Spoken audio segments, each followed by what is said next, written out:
রাজ্যের জনস্বাস্থ্য কারিগরি এবং শ্রম দপ্তরের মন্ত্রী করা হয়েছে ভাস্কর ভট্টাচার্যকে। শ্রীরামপুরবাসী খুশি, কারণ তাদের ঘরের ছেলে এবার রাজ্যের মন্ত্রী, তাই শ্রীরামপুরেও অনেকটাই উন্নয়ন হবে এমনটাই কিন্তু মনে করছেন এলাকার বাসিন্দারা। ভাস্কর ভট্টাচার্য রাজনৈতিক জীবনে এক পরিচিত মুখ, কারণ তিনি দক্ষ সংগঠক এবং তিনি বহুদিনের পোড় খাওয়া রাজনীতিবিদ।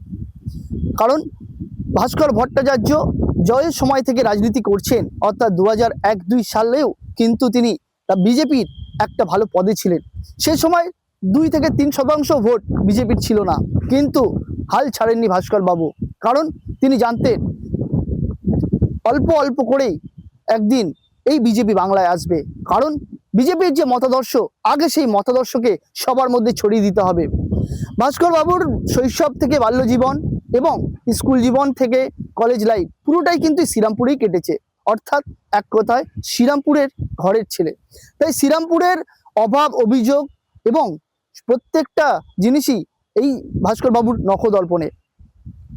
তিনি স্কুল জীবন শেষ করে শ্রীরামপুর কলেজ থেকে স্নাতক হয়েছেন বাণিজ্যিক বিভাগে।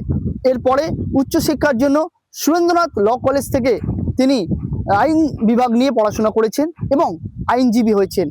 এখানেই থেমে থাকেননি, তারপর তিনি 2087 সালে বিজনেস ম্যানেজমেন্ট নিয়ে তিনি স্নাতকোত্তর হন, অর্থাৎ পোস্ট গ্র্যাজুয়েশন করেন। একদিকে যখন সাফল্য তার কাছে করা নাড়ছে, অর্থাৎ তিনি তার সাফল্যের সিঁড়িতে একের পর এক ধাপ এগিয়ে যাচ্ছেন, অন্যদিকে কিছুটা হলেও তার মন ব্যথিত হয়েছিল সাধারণ মানুষের জন্য। কারণ তিনি ছোটবেলা থেকেই শ্যামাপ্রসাদ মুখোপাধ্যায়ের যে আদর্শ, সেই আদর্শে উদ্বুদ্ধ। তাই তিনি সাধারণ মানুষের জন্য কাজ করার জন্য ব্যথিত হয়ে থাকতেন। তিনি যখন আইনজীবী হয়েছেন, আইনজীবী সহায়তা কেন্দ্র খুলেছিলেন কলকাতার একটি বেসরকারি জায়গায়, কিন্তু তিনি রাজনীতিতে এতটাই সময় বিলীন করে দিতেন যে সেই সহায়তা কেন্দ্রে বসার মতো সময়টুকু তার হচ্ছিল না। এরপর তিনি কলকাতার নিজের চেম্বার, সেই চেম্বার ছেড়ে দিয়ে চলে আসেন শ্রীরামপুরে। সেখানে একটি আইনি সহায়তা কেন্দ্র বা চেম্বার করেন। সেখান থেকেই সাধারণ মানুষকে যা যা আইনি সহায়তা দেওয়ার তা তিনি দিতেন, কিন্তু বেশিরভাগ সময়টাই কিন্তু তিনি বিলীন করে দিয়েছেন রাজনীতিতে। কারণ তার মনে হয়েছিল সমাজকে এগিয়ে নিয়ে যেতে গেলে রাজনৈতিকভাবে প্রত্যেকটা মানুষকে এগিয়ে নিয়ে যেতে হবে, প্রত্যেকটা মানুষের মধ্যে ছড়িয়ে দিতে হবে ভারতীয় জনতা পার্টি এবং শ্যামাপ্রসাদ মুখোপাধ্যায়ের মতাদর্শ। তিনি রাজনৈতিক জীবনে যেমন একাধিক বিজেপির সংগঠনের দায়িত্বপ্রাপ্ত পদ সামলেছেন, তেমনই কিন্তু তিনি 2009 সালে প্রথম বিজেপির টিকিটে ক্যান্ডিডেট হয়েছিলেন শ্রীরামপুর বিধানসভা কেন্দ্র থেকে। 2009 সালে যে বাই ইলেকশন, সেখানে কিন্তু বিজেপির দল তাকে কিন্তু প্রার্থী করেছিল, কিন্তু তিনি হেরে গিয়েছিলেন তৃণমূল কংগ্রেস প্রার্থী সুদীপ্ত রায়ের কাছে। এরপর 2016 সাল তাকে আবার দল প্রার্থী করে তৃণমূল কংগ্রেসের কাছে, সুদীপ্ত রায়ের কাছে, কিন্তু সেবারেও পরাজিত হন। কিন্তু বারবার হেরে গেলেও মনোবল তার ভাঙেনি, কারণ তিনি মনে করতেন যে বিজেপি সরকারের মতাদর্শ বা শ্যামাপ্রসাদ মুখোপাধ্যায়ের মতাদর্শে তিনি উদ্বুদ্ধ হয়েছেন, সেই মতাদর্শে যদি সমাজের মানুষকে উদ্বুদ্ধ করা যায়, তবে একদিন তিনি জয়লাভ করবেন ভারতীয় জনতা পার্টি। তার এই হার না মানার যে মানসিকতা, সেই মানসিকতাই কিন্তু আজ তার জয়ের প্রধান কারণ।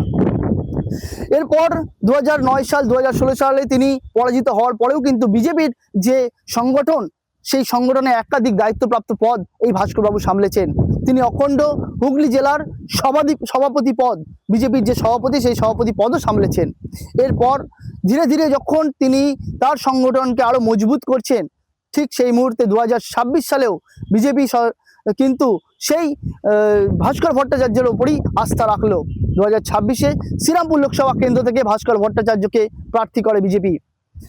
এই যে বিধানসভা ভোট, এই বিধানসভা ভোটে কিন্তু সকলের পাখির চোখ ছিল এই শ্রীরামপুর কেন্দ্র, কারণ এই শ্রীরামপুর কেন্দ্রে 4 হাই ভোল্টেজ প্রার্থীর মধ্যে লড়াই হয়েছে। সিপিএমের তরুণ তুর্কি নেত্রী নবনীতা চক্রবর্তী, পাশাপাশি তৃণমূল কংগ্রেস প্রার্থী করেছিল তাদের মুখপাত্র তন্ময় ঘোষকে। অন্যদিকে কংগ্রেস প্রার্থী করেছিল প্রদেশ কংগ্রেস সভাপতি শুভঙ্কর সরকারকে, আর বিজেপি থেকে প্রার্থী করা ছিল ভাস্কর ভট্টাচার্যকে।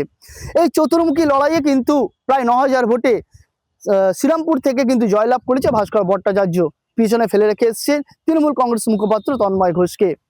এই জয় কিন্তু তার একদিনের জয় নয়, সেটাই কিন্তু মনে করছেন তিনি। কারণ এর আগে তিনি যখন বিজেপি করতেন বা বিজেপি সংগঠনটাকে এগিয়ে নিয়ে যাচ্ছিলেন, সেই সময় কিন্তু বিজেপির পশ্চিমবাংলায় 2 থেকে 3% মাত্র ভোট ছিল। আস্তে আস্তে বিজেপির ভোট বেড়েছে, মানুষ আস্থা রেখেছে বিজেপির উপরে। তাই তিনি তার যে শ্যামাপ্রসাদ মুখোপাধ্যায়ের মতাদর্শ, যা তিনি এতদিন সাধারণ মানুষের মধ্যে ছড়িয়ে এসেছেন, আজও তাই করতেই চান। কিন্তু বর্তমানে তিনি শ্রীরামপুরের বিধায়ক, দায়িত্ব যেমন বেড়েছে তেমন রাজ্যের প্রতিমন্ত্রী হওয়ায় দায়িত্ব দ্বিগুণ হয়েছে তার কাঁধে। তিনি চাইছেন শ্রীরামপুরকে আরো এগিয়ে নিয়ে যেতে। শ্রীরামপুরের বিখ্যাত মাহেশের রথ, তা যেমন উন্নতি সাধন হবে, তেমন শ্রীরামপুরে একাধিক পর্যটন কেন্দ্র আছে যেগুলোকে আরো উন্নয়ন করা দরকার। কারণ বাইরে থেকে পর্যটক এলে আর্থিকভাবে কিন্তু এগিয়ে উঠবে এই শ্রীরামপুর। তাই শ্রীরামপুরের অভাব অভিযোগ তো তিনি দেখবেন, পাশাপাশি রাজ্যের যে দপ্তর তার কাঁধে দেওয়া হয়েছে, সেই রাজ্যের দপ্তরকেও এগিয়ে নিয়ে যাবেন দক্ষতার সাথে। কারণ রাজ্যে মানুষের উন্নয়ন করতে গেলে মানুষকে তাদের মতাদর্শ যেমন পৌঁছে দেওয়া উচিত, তেমনি সাধারণ মানুষের অভাব অভিযোগ শুনতে হবে। তাই ভাস্করবাবু কিন্তু প্রতিনিয়ত বা প্রতিদিন সময় করে কিন্তু তিনি তার বাড়িতেই চেম্বারে বসেন, সাধারণ মানুষের অভাব অভিযোগ শোনেন, কিভাবে কি তার বিধানসভা কেন্দ্র এগিয়ে যাবে সেদিকে কিন্তু নজর রাখেন ভাস্কর ভট্টাচার্য। রাজ্যের জনস্বাস্থ্য, কারিগরি এবং শ্রম দপ্তরের মন্ত্রী করা হয়েছে ভাস্কর ভট্টাচার্যকে। শ্রীরামপুরবাসী খুশি, কারণ তাদের ঘরের ছেলে এবার রাজ্যের মন্ত্রী। তাই শ্রীরামপুরেও অনেকটাই উন্নয়ন হবে, এমনটাই কিন্তু মনে করছেন এলাকার বাসিন্দারা। ভাস্কর ভট্টাচার্য রাজনৈতিক জীবনে এক পরিচিত মুখ, কারণ তিনি দক্ষ সংগঠক এবং তিনি বহুদিনের পোড় খাওয়া রাজনীতিবিদ। কারণ ভাস্কর ভট্টাচার্য জয়ের সময় থেকে রাজনীতি করছেন, অর্থাৎ 2001-2 সালেও কিন্তু তিনি বিজেপির একটা ভালো পদে ছিলেন। সেই সময় 2 থেকে 3% ভোট বিজেপির ছিল না, কিন্তু হাল ছাড়েননি ভাস্কর বাবু। কারণ তিনি জানতেন অল্প অল্প করেই একদিন এই বিজেপি বাংলায় আসবে। কারণ বিজেপির যে মতাদর্শ, আগে সেই মতাদর্শকে সবার মধ্যে ছড়িয়ে দিতে হবে। ভাস্কর বাবুর শৈশব থেকে বাল্য জীবন এবং স্কুল জীবন থেকে কলেজ লাইফ পুরোটাই কিন্তু শ্রীরামপুরেই কেটেছে, অর্থাৎ এক কথায় শ্রীরামপুরের ঘরের ছেলে। তাই শ্রীরামপুরের অভাব অভিযোগ এবং প্রত্যেকটা জিনিসই এই ভাস্কর বাবুর নখদর্পণে। তিনি স্কুল জীবন শেষ করে শ্রীরামপুর কলেজ থেকে স্নাতক হয়েছেন বাণিজ্যিক বিভাগে। এরপরে উচ্চশিক্ষার জন্য সুরেন্দ্রনাথ ল কলেজ থেকে তিনি আইন বিভাগ নিয়ে পড়াশোনা করেছেন এবং আইনজীবী হয়েছেন। এখানেই থেমে থাকেননি, তারপর তিনি 2087 সালে বিজনেস ম্যানেজমেন্ট নিয়ে তিনি স্নাতকোত্তর হন, অর্থাৎ পোস্ট গ্র্যাজুয়েশন করেন।